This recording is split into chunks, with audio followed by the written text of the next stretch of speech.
even in the current climate, we're doing a lot of things that I feel are beneficial to the company. We're not going crazy putting up prices. We're trying to think of different things to do to generate, not only generate more business, but to maintain the business we've already got. And you know, it seems to be working. We must be doing something right, because you know, 4 years down the line we're still here.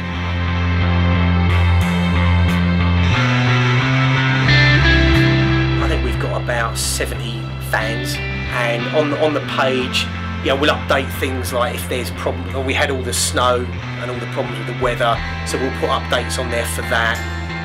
If we get a new driver or you know, a new vehicle, we'll put something on there. I like to put little kind of just little comments, quotes, something like this. You know, we'll put that on there as well. If we do events for clients, sometimes it's nice to go along and take pictures, put that on there. So it's just really an informal way to sort of get our name out there and get people to see what we're actually doing.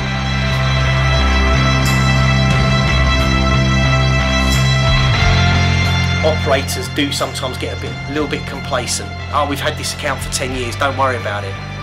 They'll drop you quick as that if you don't provide them with a good service.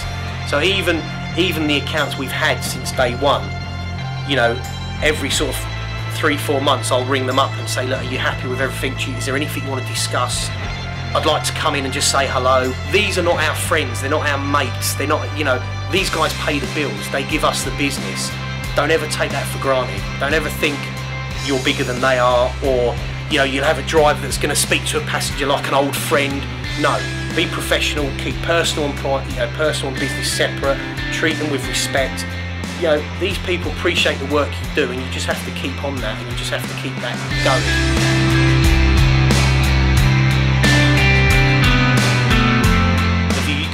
You can't beg a client, you can't beg a company or give it just makes you look desperate, it makes you look unprofessional. And we've never done that. We just go in with our prices. If they're not happy with them, we're quite happy to negotiate, but there is only a certain level that we can go down to. Yeah, we've got a duty of care to the drivers as well. These guys need to earn a living, and they can't expect to earn a living by being paid, you know, £10 to go to Heathrow. It's ridiculous. And some of the local based companies around here, you know, more kind of your general taxi service than kind of executive stuff. That's what they're charging clients, you know, £20 to go to Heathrow. Charging the driver commission, he's walking away with £7-8, and you can't do that. You cannot do that.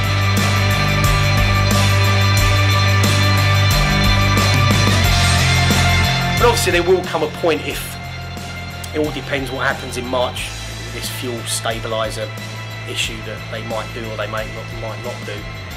It all depends what happens then and what happens in the budget. Then we'll sit down and take a view. Look, you know, are we going to need to increase some prices? Not all. But again, I'm a great believer in better to keep your prices, get the business, than put them up and lose the business.